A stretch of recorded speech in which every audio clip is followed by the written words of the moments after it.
국민TV 라디오 정오종합뉴스. 경기도 중부지역과 인천 중남부 지역에 초미세먼지 주의보가 발령됐습니다. 정영아 MBC전 노조위원장 등 노조원 44명이 MBC를 상대로 낸 해고 및 정직 처분 무효 확인 소송에서 원고 승소 판결했습니다. 아울러 조상훈 국민일보 전 노조위원장도 해고 무효 소송에서 승소했습니다.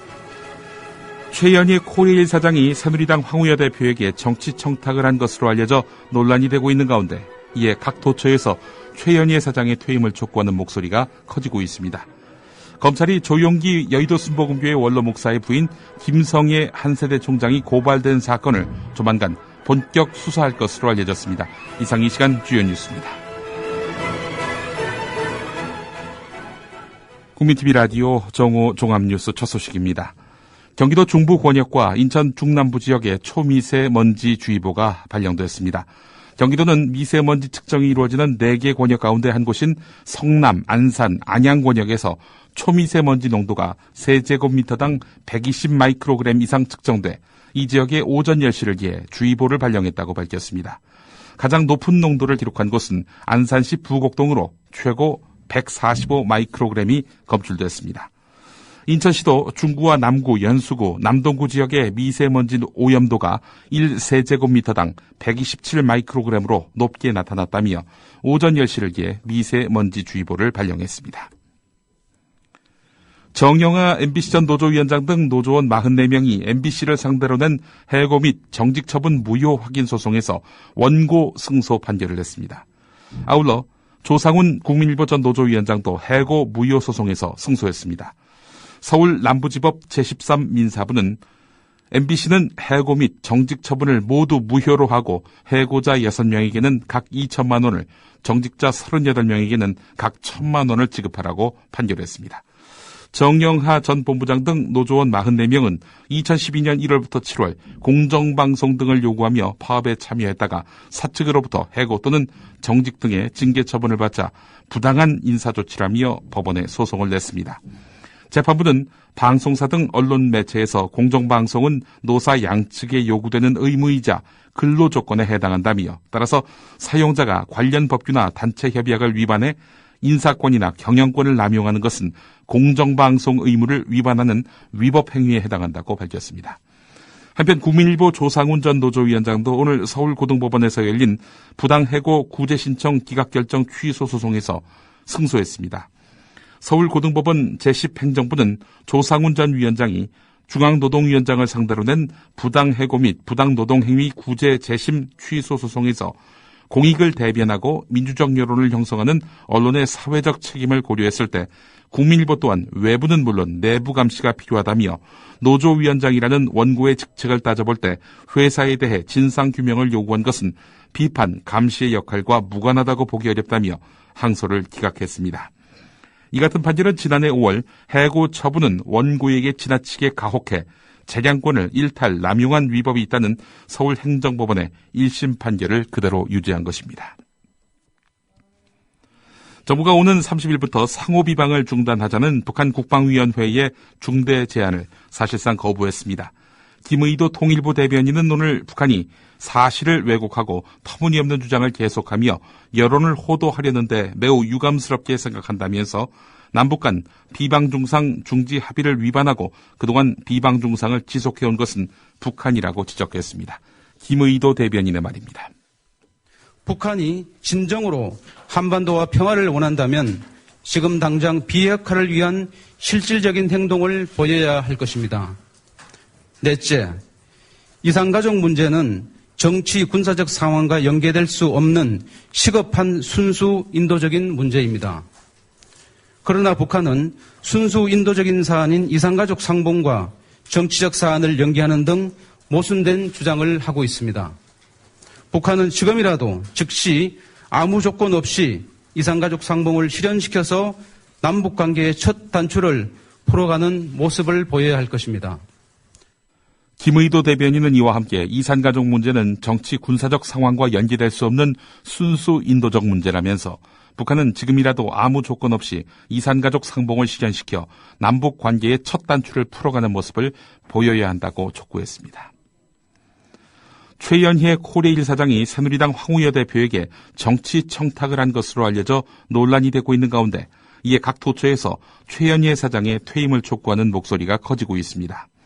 박광원 민주당 대변인은 자기만 탐하는 최연희 사장은 당장 물러나야 한다. 부끄러움을 모르는 이런 분이 가야 할 곳은 정치권이 아니라 자기 집이라면서 비판했습니다.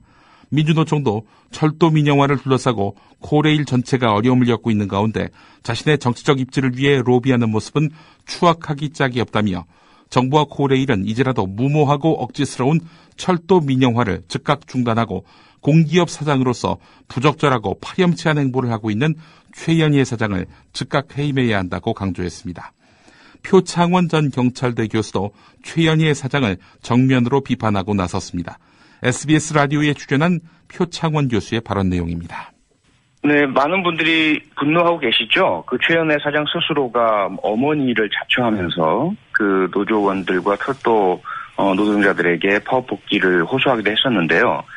여전히 말씀하신 것처럼 4명의 지도부가 현재 구속됐고 많은 분들이 재판을 앞두고 있는데 최연희 사장은 본인의 정치적인 입지를 위해서 여당 대표를 찾아가서 청탁하는 등의 어떤 모습을 보이고 있는 것은 좀 이해하기 어렵지 않느냐. 비유를 하자면 말 안 듣는 아이들을 이웃집 아저씨한테 때려달라고 하고 상처난 아이들을 내팽개쳐두고 명품 쇼핑하러 다니는 어머니 같은 그런 모습 아닌가 그렇게 생각이 드네요. KBS 직원 절반 이상이 억대 연봉이라는 논란과 함께 KBS가 고위직 등 일명 갑 직원에게만 유리한 임금 체계와 고용률을 유지한 것으로 밝혀졌습니다.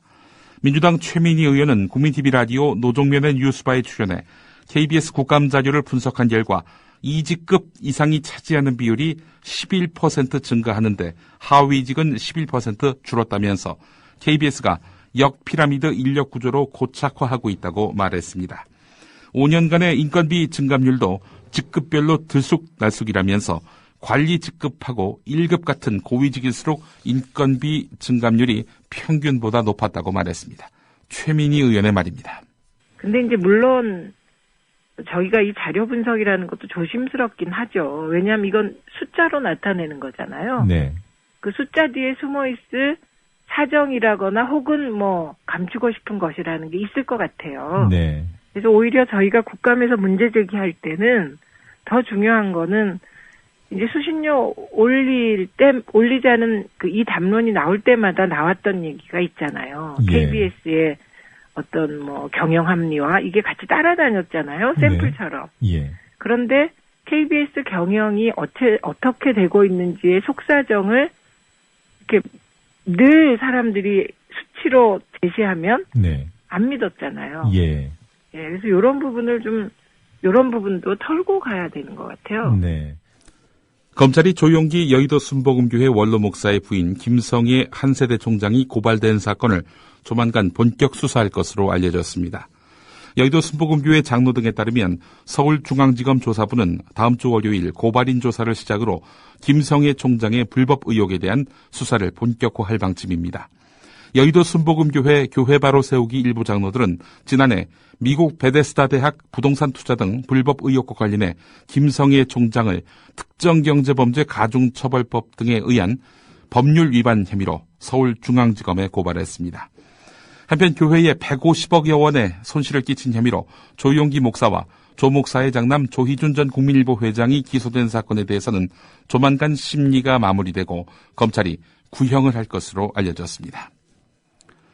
한진중공업이 금속노조 소속 지회를 상대로 제기한 158억 손해배상 청구 소송에서 법원이 59억 5,900만 원을 지급하라고 판결했습니다.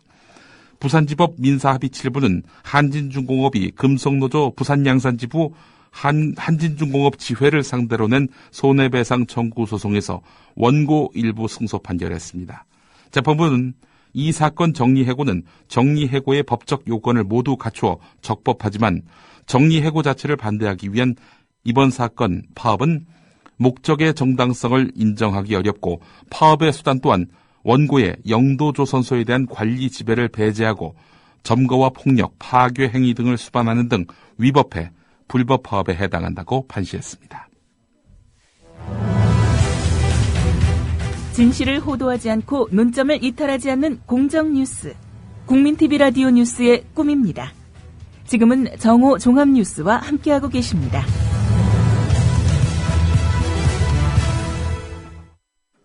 통합진보당이 박근혜 정부의 의료 민영화 시도를 저지하기 위한 특별위원회를 발족했습니다.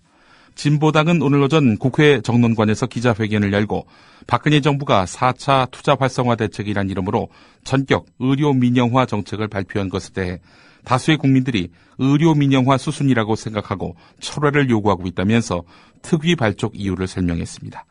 진보당 의료 민영화 저지 특위 위원장을 맡은 김미희 의원의 말입니다. 의료 민영화 시도에 대해 반대함을 명백히 밝힌다. 박근혜 대통령은 2014년 신년 기자회견에서 우리 사회에 만연한 비정상적인 관행을 정상화하는 개혁을 말했다. 통합진보당은 갑오 동합농민혁명 120주년인 2014년 그 뜻을 계승하여 민의에 반하는 4차 투자 활성화 대책이 정부의 비정상적인 개혁 시도임을 밝히고 의료 민영화 정책을 저지하며 공공의료를 확충하는 대책을 마련하도록 하는 비정상화의 정상화를 위한 길을 간다. 전북 고창의 오리 농가에서 고병원성 조류 인플루엔자, 즉 AI 의심 증세가 발생해 보건당국이 발생 농가에 대해 예방 차원의 살처분과 함께 긴급 방역에 들어갔습니다.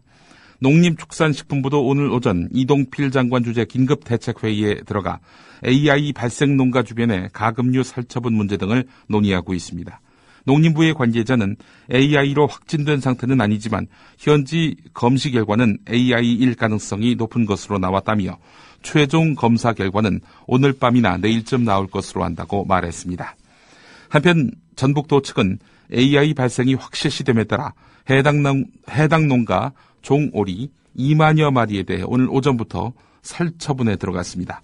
고병원성 AI는 전염성과 폐사율이 높아 가축전염병 예방법에서 제1종 가축전염병으로 분류하고 있습니다. 권재한 농림부 축산정책국장의 말입니다.